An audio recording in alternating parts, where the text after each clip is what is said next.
Doubtnut पर आप पाएं कोटा के बेस्ट और टॉप टीचर्स जैसे एनवी सर, जीबी सर, आकांक्षा मैम की फ्री वीडियो लेक्चर्स।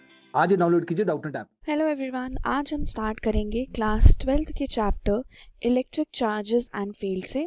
इसको हम 2 पार्ट्स में कंप्लीट करेंगे। चलिए, तो पहले हम स्टार्ट करते हैं इलेक्ट्रिक चार्जेस से हमारा क्या मतलब होता है।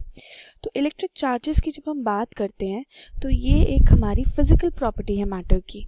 बेसिक जो इसका डिस्क्रिप्शन है वो ये है कि ये एक फिजिकल प्रॉपर्टी है हमारे मैटर की, जो हम कंसिडर कर रहे हैं प्रॉपर्टी ऑफ मैटर, जो कॉज करता है कि एक एक्सपीरियंस हो फोर्स का जब एक इलेक्ट्रोमैग्नेटिक फील्ड में रखा जाए। और इलेक्ट्रोमैग्नेटिज्म क्या होता है? वो फिनोमेना होता है जहाँ इंटरैक्शंस हो रहे होते हैं इलेक्ट्रिक करंट ऑफ फील्ड की या मैग्नेटिक फील्ड की। ठीक है, तो इसमें अब हमारे केसेस होते हैं, अगर अब हम इंसुलेटिंग सरफेस लें, ठीक है, इंसुलेटिंग सरफेस अब हम कंसिडर कर रहे हैं, और अगर हम इंसुलेटिंग सरफेसेस को रब करें एक दूसरे पे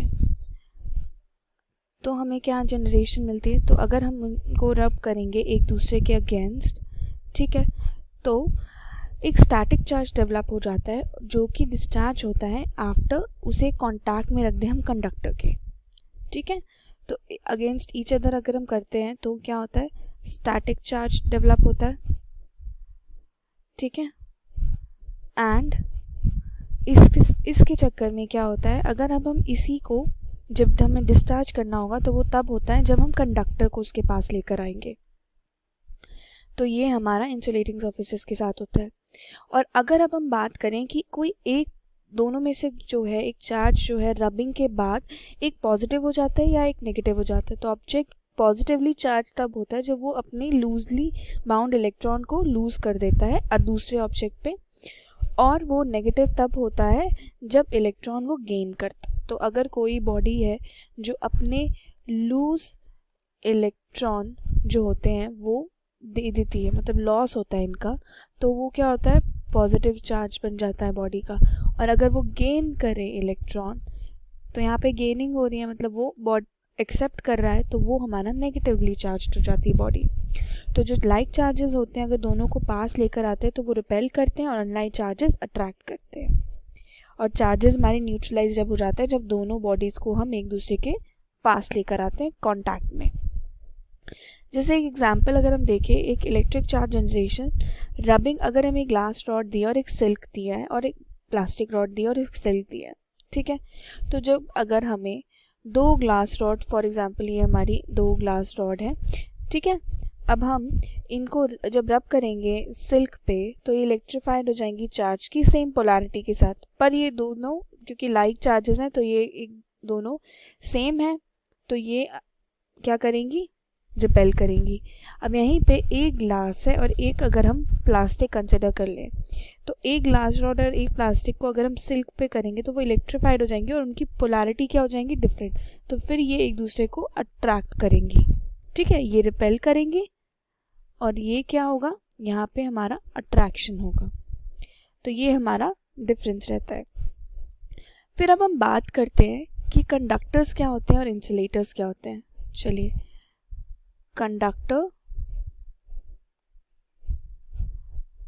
और इंसुलेटर के बीच में डिफरेंस क्या होता है जब हम बात कर ही रहे हैं, तो डेफिनेशन के हिसाब से तो कंडक्टर जो होते हैं जो इलेक्ट्रिसिटी को पास करने देते हैं, तो इलेक्ट्रिसिटी इन मटेरियल से पास कर सकती है।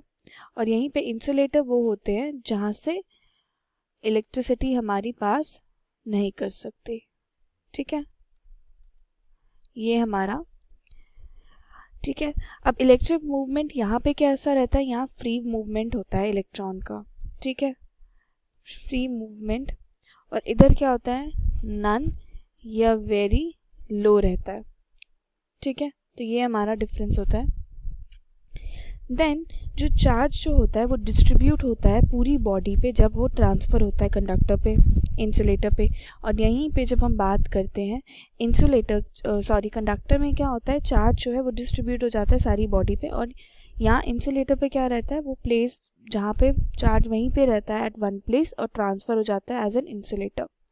कंडक्टर में ह्यूमन बॉडी हमारा बहुत बड़ा एग्जाम्पल है, ठीक है, कंडक्टर के लिए। इंसुलेटर के लिए जैसे कि प्लास्टिक, वुड, ये कुछ एग्जाम्पल्स हो गए। तो ये हमारा कंडक्टर और इंसुलेटर। अब यहाँ पे हमारे एक और आपने वर्ड सुना होगा, सेमीकंडक्टर। सेमीकंडक्टर्स क्या होते हैं? वो ऑफर करते हैं रेजिस्टेंस मूवमेंट ऑफ चार्जेस का, जो कि बिटवीन होते हैं कंडक्टर एंड नॉन कंडक्टर। जहाँ पे हम अगर प्रोसेस की बात करें कि अर्थिंग क्या होती है, प्रोसेस अर्थिंग का ये होता है जहाँ पे एक्सेस चार्ज जो एक बॉडी का होता है ऑब्जेक्ट का, वो हम ग्राउंड में दे देते हैं by touching the charge carrying conductor body to the earth. उसको हम क्या करते हैं? अर्थिंग या ग्राउंडिंग भी कहते हैं उसे। अब हम चार्जिंग किस मेथड से कर सकते हैं उसके बारे में डिस्कस करेंगे। तो पहला हमारा मेथड है, अगर हम ले रहे हैं चार्जिंग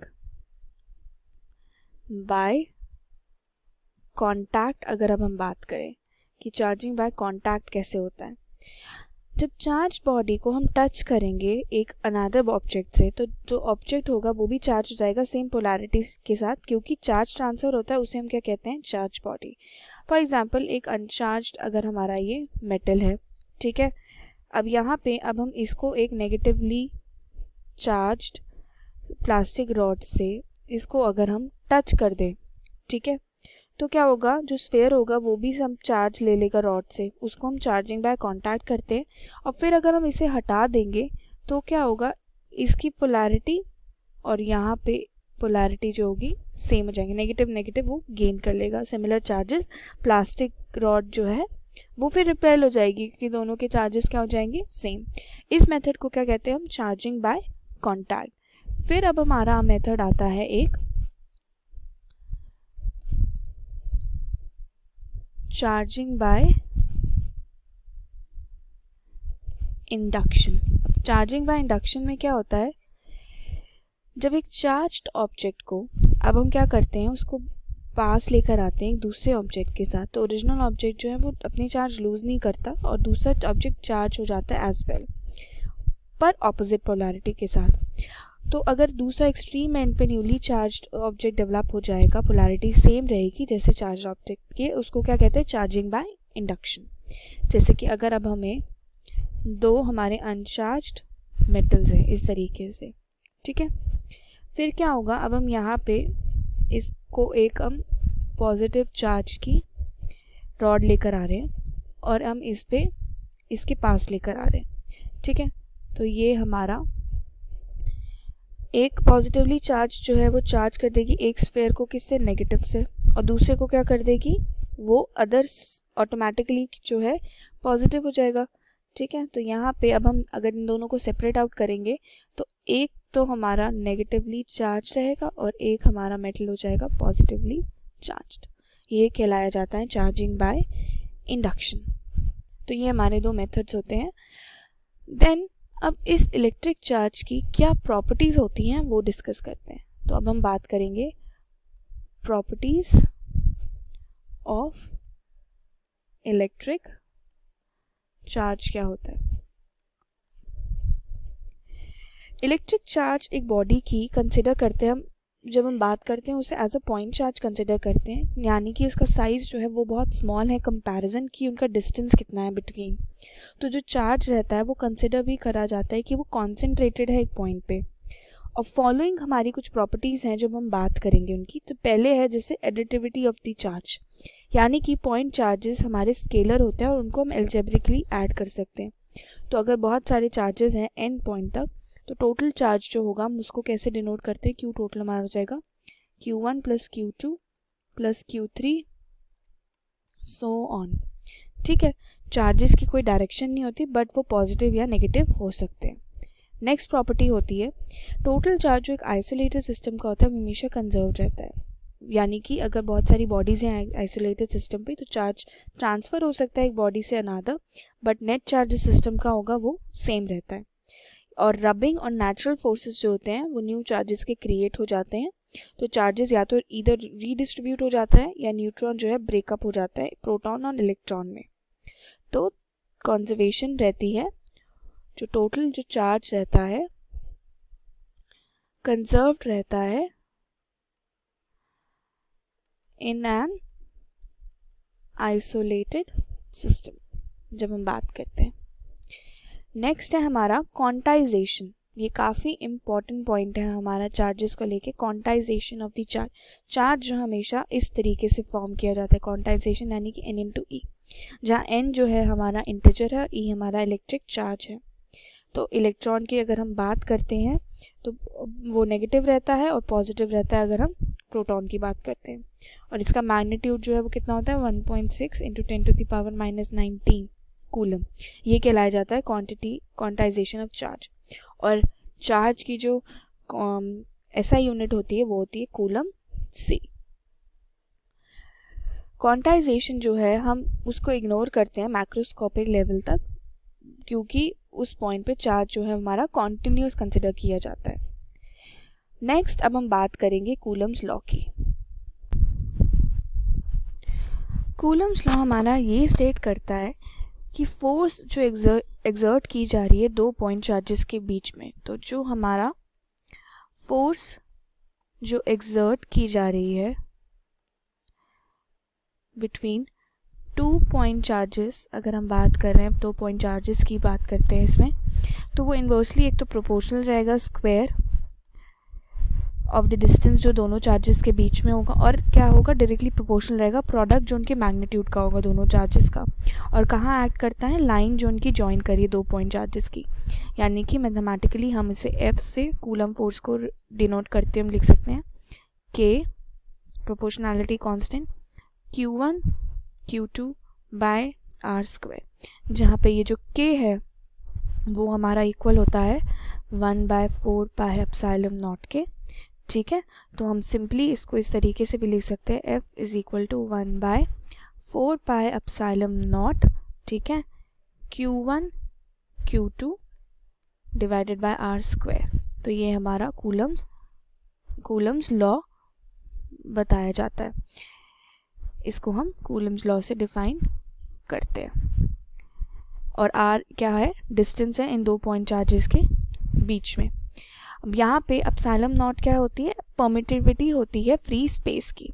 तो ये हमारी परमिटिविटी ऑफ फ्री स्पेस होती है, इसकी वैल्यू होती है equal 8.854 into 10⁻⁻12 C² n-2 m-2। तो ये हमारा क्या कहलाया जाता है, permittivity of free space. SI units पे प्लीज़ ध्यान रखिएगा, तो ये अच्छे से आपको पता होनी चाहिए कि किस सिंबल की कितनी SI यूनिट है। फॉर एग्जांपल, तो ये हमारा, अब यहीं पे अगर हम बात कर सकते हैं वेक्टर रिप्रेजेंटेशन की क्या होती है कूलम्स लॉ की। तो फॉर एग्जांपल अब हमारा 2 पॉइंट चार्जेस हैं, इधर रखे हैं, एक Q1 है और एक Q2 इधर है। ठीक है, ये पॉइंट कुछ O दे रखा है, तो यहाँ से इधर तक का डिस्टेंस जो है वो हम R1 ले रहे हैं, इधर तक का डिस्टेंस है R2। तो इनको रिजॉल्व करेंगे तो ये डिस्टेंस क्या कहलाया जाएगा, R21, यानी कि R2 माइनस R1। इधर फोर्स हमारा लग रहा है F21 और इधर हमारा फोर्स लग रहा है F12। तो एज पर कूलम्स लॉ अगर हम F21 निकालेंगे तो ये कितना हो जाएगा 1/4 pi epsilon not Q1 Q2 bye R21 का होल स्क्वायर, और डायरेक्शन क्या रहेगी वेक्टर की R21 रहेगी। ठीक है, तो ये क्या होगा, ये वैलिड है किसी भी साइन ऑफ चार्जेस के लिए Q1 और Q2 के लिए, और F21 जो है वो होगा माइनस F12 के इक्वल। ठीक है, तो ये हमारा फॉर्मूला रहता है और ये फोर्सेस जो है कंसिडर करी गई है वैक्यूम में। अब हम बात करते हैं यहाँ पे नेक्स्ट फोर्सेस क्या होती है मल्टीपल चार्जेस की, यानी कि सुपरपोजिशन प्रिंसिपल की बात करेंगे अब हम। चलिए, तो अब हम स्टार्ट करते हैं सुपरपोजिशन प्रिंसिपल की।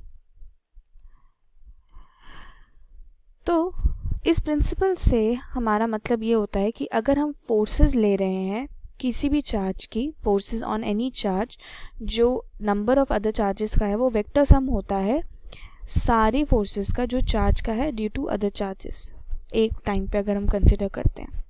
ठीक है, फोर्सेस बिटवीन मल्टीपल चार्जेस। तो फॉर एग्जांपल अब अगर हम बात कर रहे हैं, एक पॉइंट है हमारा, यहाँ हमारा पॉइंट रखा हुआ है Q1 चार्ज, इधर हमारा Q2 चार्ज, इधर हमारा Q3 चार्ज, ठीक है। और यहाँ हमारा कुछ पॉइंट है O, तो इनको तो पहले एक हम ऐसे इस तरीके से ड्रॉ कर लेते हैं। ये डिस्टेंस हमारा कितना हो गया R2, ठीक है। ये कितना हो गया हमारा R3, और इधर हमारा कितना जा रहा है, इधर हमारा हो गया R1। तो यहाँ पे जो डिस्टेंस होगा ये क्या कहलाया जाएगा R12, और इधर क्या कहलाया जाएगा R13। तो इधर जो फोर्स लग रही है वो इस चार्ज की वजह से इधर कितनी लग रही है हमारी F13 लग रही है। इस वाले Q2 चार्ज की फोर्स कितनी लग रही है F12, और इधर इनका रिजल्टेंट कितना होगा F1। तो ये हमारा चार्ज हो गया, ठीक है। तो यहाँ से हम देखेंगे अगर डिज़ोल्व करें तो पहले F12 को हम कैसे लिख सकते हैं, 1/4πε0 charge Q1 Q2 by R12 का whole square. R12 cap direction क्या है, F13 की बात करें तो कितना जाएगा 1/4πε0 Q1 Q3 बाय R13 का होल स्क्वायर। R13 का कैप यूनिट कैप। अब F1 क्या हो जाएगा, इन दोनों का एडिशन, तो F1 हमारा कितना आ गया F12 प्लस F13, ठीक है। इन दोनों का एडिशन हो जाएगा, तो हम सिंपली हमारा F1 कितना हो जाएगा 1/4πε0 Q1 Q2 बाय R12 का whole square, R12 cap plus Q1 Q2 by R13 का होल स्क्वायर, R13 कैप। ये हो जाएगा हमारा सिंपल एडिशन जो हमारा इन चार्जेस का आ गया। तो अगर हमारे n पॉइंट चार्जेस हैं, n चार्जेस हैं, तो सिंपली हमारा F1 कितना हो जाएगा F12 plus F13 and so on plus F1n। तो ये हमारा सिंपली क्या हो जाएगा, Q1 हम बाहर निकालेंगे, ठीक है। ये हमारा Q1 तो सेम ही रहेगा, ये हो जाएगा 4πε0 सिग्मा i इक्वल टू 2 से लेके n तक QI bye R1i square R1i cap. ये हमारा सुपरपोजिशन लॉ कहलाया जाता है, ठीक है। नेक्स्ट अब हम बात करेंगे इलेक्ट्रिक फील्ड की। चलिए अब हमारा इम्पोर्टेंट टॉपिक जो आता है वो है कि इलेक्ट्रिक फील्ड क्या होता है। अभी हमने इलेक्ट्रिक चार्जेस के बारे में पढ़ लिया, अब नेक्स्ट हम बात करेंगे इलेक्ट्रिक फील्ड की। इलेक्ट्रिक फील्ड क्या है, एक फोर्स जब एक प्रोड्यूस किया जा रहा है एक चार्ज का उसकी सराउंडिंग के आसपास, तो फोर्स एक्सर्ट होता है दूसरे चार्जेस पे जब उनको पास लेकर आते हैं विसिनिटी में, ठीक है, उस फील्ड की विसिनिटी में लेकर आते हैं, तो हमारा वो कहलाया जाता है इलेक्ट्रिक फील्ड। तो अगर फॉर एग्जांपल ये हमारा चार्ज है, ठीक है, Q प्लस Q, तो इसका जो हमारी इलेक्ट्रिक फील्ड की जो डायरेक्शन होगी वो हमारी अवे होगी उससे, इस तरीके से ये अवे रहेगी पॉइंट से। और यहीं पे अगर हमारा नेगेटिव Q चार्ज होता है तो वो टुवर्ड्स आएगी, अट्रैक्ट होगी, क्योंकि नेगेटिव चार्ज है यहाँ पे, तो वो इस तरीके से शो होगी।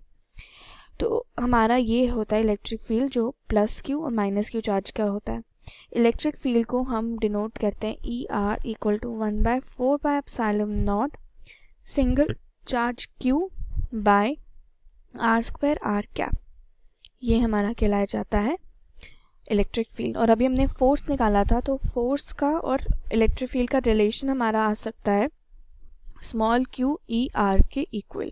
तो ये काफ़ी हमारा इम्पोर्टेंट रिलेशन है। ऐसा यूनिट जो होती है इलेक्ट्रिक फील्ड की वो हमारी होती है न्यूटन पर कूलम, ठीक है। फोर्स बाय चार्ज होता है तो हम न्यूटन पर कूलम हो जाएगा। और इलेक्ट्रिक फील्ड जो एक चार्ज की होती है एक पॉइंट पे, वो फोर्स होती है कि एक यूनिट पॉजिटिव चार्ज जो एक्सपीरियंस किया जा रहा है if placed at a point, ठीक है। तो चार्ज जनरेट हो रहा है इलेक्ट्रिक फील्ड का, उससे हम सोर्स ऑफ चार्ज कहते हैं। और चार्ज जो एक्सपीरियंस हो रहा है इस फील्ड में उसको हम टेस्ट चार्ज कहते हैं। प्रैक्टिकली अगर हम देखें तो हम सोर्स चार्ज को undisturbed due to electric field of test charge रख सकते हैं, तो हमारा टेस्ट चार्ज क्या हो जाएगा, स्मॉल रख सकते हैं। और क्योंकि हमारा फोर्स प्रोपोर्शनल है Q के, तो इलेक्ट्रिक फील्ड क्या हो जाती है, इंडिपेंडेंट रहती है स्मॉल q के, और डिपेंड किस पे करती है, बस हमारा R स्क्वायर पे। तो इलेक्ट्रिक फील्ड सिमेट्रिक होती है इन स्फेरिकल कोऑर्डिनेट। और कॉन्सेप्ट क्या है इलेक्ट्रिक फील्ड का, वो ये है कि इस अकाउंट की अगर टाइम डिले हो चार्जिंग बॉडी का, वो एक्सपीरियंस करता है एक फोर्स अपनी field of source of charge के आसपास, वो हमारा होता है electric field.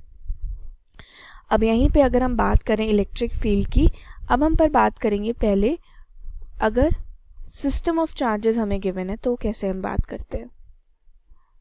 System of charges की वजह से इलेक्ट्रिक फील्ड कैसे निकाला जाता है। तो सुपरपोजिशन के अकॉर्डिंग टोटल इलेक्ट्रिक फील्ड एक पॉइंट पे जो है वो इक्वल रहती है वेक्टर सम जो इंडिविजुअल का होता है फील्ड का जो प्रेजेंट है, ठीक है।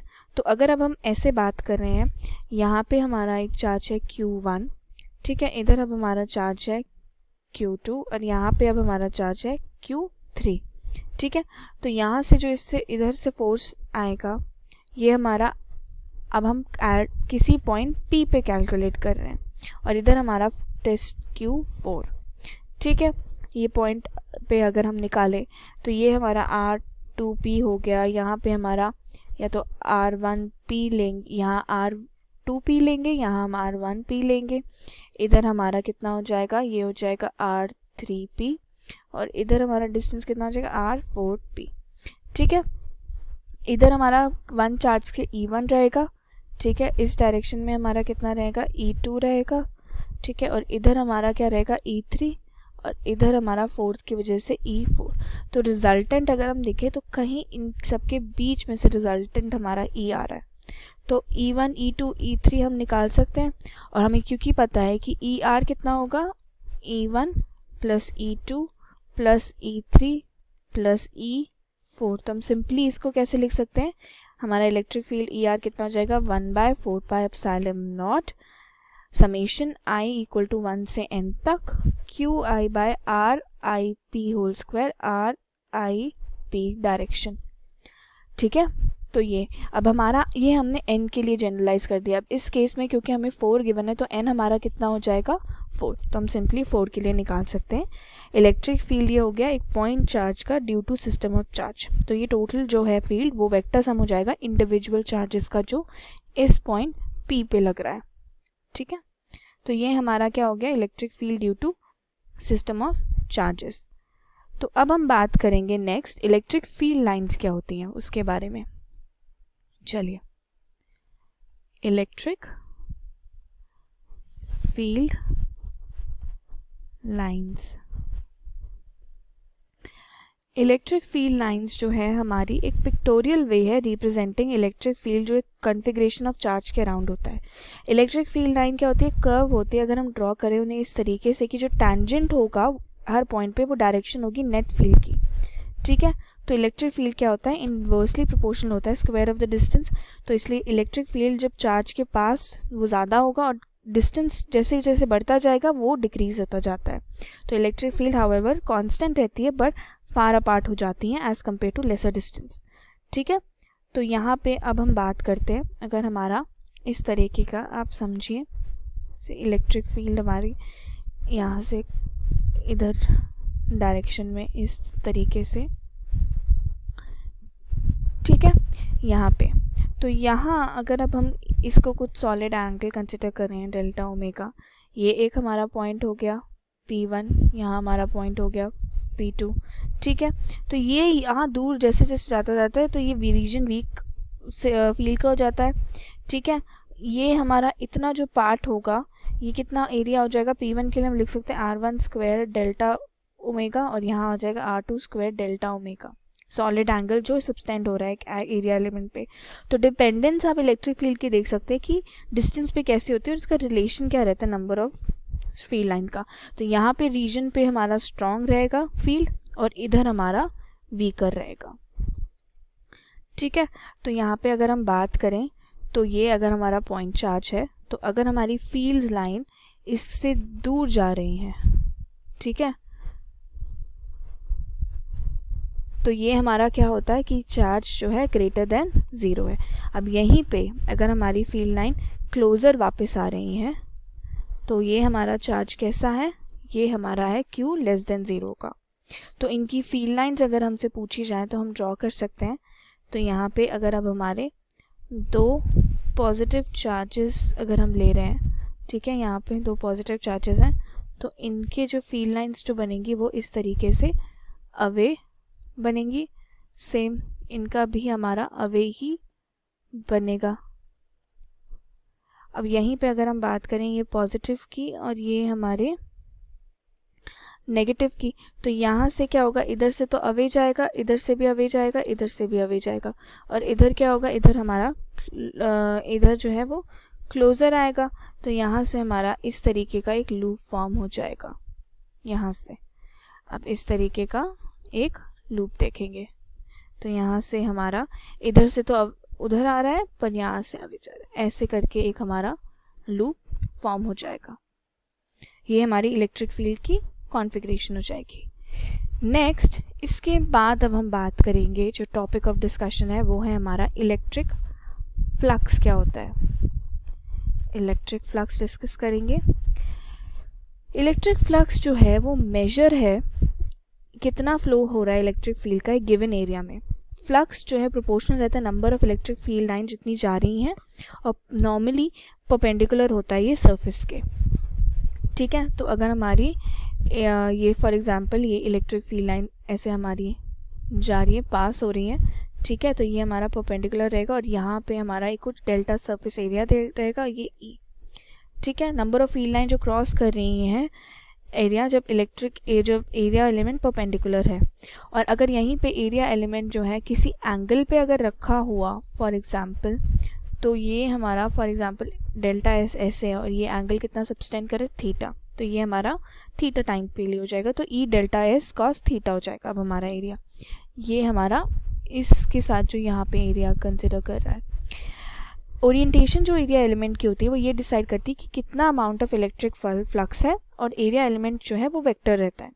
तो वेक्टर जो एसोसिएट होता है हर एरिया ऑफ एलिमेंट पे वो क्लोज रहता है, उसे हम कैसे कंसिडर करते हैं, डायरेक्शन आउटवर्ड की नॉर्मल लेके। तो एरिया हमारा जो नॉर्मल एरिया जो वेक्टर होता है वो हमारा कैसे हो जाता है, डेल्टा एस रहता है हमारा, फिर डेल्टा एस और N cap direction, delta X क्या हो गया, मैग्नीट्यूड हो गया एरिया एलिमेंट का, एन क्या यूनिट वेक्टर। ठीक है, अब इलेक्ट्रिक फ्लक्स की बात करें तो उसको हम डेल्टा फाई से डिनोट करते हैं, और वो सिंपली क्या हो जाता है, इलेक्ट्रिक फील्ड टाइम्स एरिया। तो ये हम कैसे लिख सकते हैं, ई डॉट रहता है, ये दोनों वेक्टर क्वांटिटीज़ हैं। ठीक है, तो इसको हम ई डेल्टा एस कॉस थीटा भी रख सकते हैं, थीटा जो एंगल रहेगा ई और डेल्टा एस के बीच में। ये हमारा क्या होता है, इलेक्ट्रिक फ्लक्स। और इलेक्ट्रिक फ्लक्स की जो हमारी यूनिट रहती है इसकी होती है न्यूटन कूलम -1 मीटर 2। तो टोटल फ्लक्स अगर हमें सरफेस से कैलकुलेट करना है तो फाई हमारा टोटल कितना हो जाएगा, समेशन टोटल हम कैलकुलेट करते हैं ई डेल्टा एस के इक्वल, तो ये हमारा इलेक्ट्रिक फ्लक्स हो गया। तो ये हमारा आज का टॉपिक था, पार्ट 1 में हमने डिस्कस किया। नेक्स्ट अब हम गॉस लॉ और उनकी एप्लीकेशन डिस्कस करेंगे नेक्स्ट पार्ट में, और क्वेश्चन प्रैक्टिस करेंगे थोड़े गॉस लॉ के। तो thank you so much for watching the video and keep watching the series. Class 6 से 12 से लेके नीट, IIT, JEE मेंस और एडवांस के लेवल तक 10 मिलियन से ज़्यादा स्टूडेंट्स का भरोसा। आज ही डाउनलोड करें डाउटनेट ऐप या व्हाट्सएप कीजिए अपने डाउट्स 8400 400 400 पर।